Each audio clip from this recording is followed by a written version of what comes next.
జగన్మోహన్ రెడ్డి లాగా 10 రోజులు పరిపాలించిన ఒకటే, చంద్రబాబు నాయుడు మాదిరిగా 10 టర్ములు పరిపాలించిన ఒకటే. ఎందుకురా అంటే జగన్మోహన్ రెడ్డి గారు ఎంత ధైర్యంగా నిర్ణయాలు తీసుకున్నారంటే, సచివాలయాలు కట్టాలనుకున్నాడు, కట్టినాడు.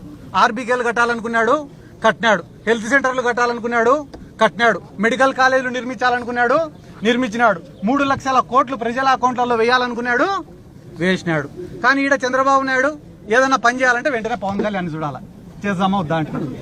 మళ్ళీ పవన్ కళ్యాణ్ ఏదన్నా పని చేయాలంటే వెంటనే చంద్రబాబుని చూస్తాడు, చేద్దామా వద్దా అని. వాళ్ళిద్దరు ఏదైనా పని చేయాలంటే వెంటనే మోడీని చూస్తారు, చేద్దామా వద్దా అని. అంటే వీళ్ళు ఏ నిర్ణయం కూడా సొంతంగా తీసుకోలేకున్నారు. ఈ రోజు వీళ్ళు ఏదైనా ఒక స్కీమ్ పెట్టినారంటే ఖచ్చితంగా దాంట్లో స్కామ్ ఉంటుంది. గతంలో హ్యాపీ సండే, దోమల పైన దండయాత్ర, ఇప్పుడు రీసెంట్ గా అయ్యేంద్ర అంటే యోగాంధ్ర. ఎవరైనా చంద్రబాబు నాయుడు గారి దగ్గరికి పోయి, సార్ మాకు ఫీజు రీఎంబర్స్మెంట్ ఏమైంది సార్ అంటే, ఊపిరి గట్టిగా పీల్చండి, స్లో వదలండి అంటాడు. నిన్న యోగాంధ్రాకు ఎంత ఖర్చు పెట్టినారన్నా?